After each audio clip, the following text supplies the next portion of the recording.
Մի առակել ասաց նրանց այն մասին, թե նրանք ամեն ժամ պետք է աղոթեն ու չձանձրանան, ասաց.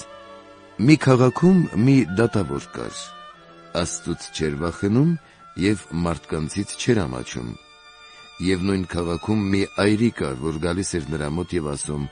իմ ոսոխի դեմ իմ դատը տես, և դատավորը երկար ժամանակ չէր ուզում, դրանից հետո իր մտքում ասաց. թեև Աստծուց չեմ վախենում և մարդկանցից չեմ ամաչում, բայց այն բանի համար, որ այրի կինը ինձ հոգնեցնում է, նրա դատը տեսնեմ, որպեսզի անընդհատ չգա և ինձ չանհանգստացնի։ Եվ Տերն ասաց.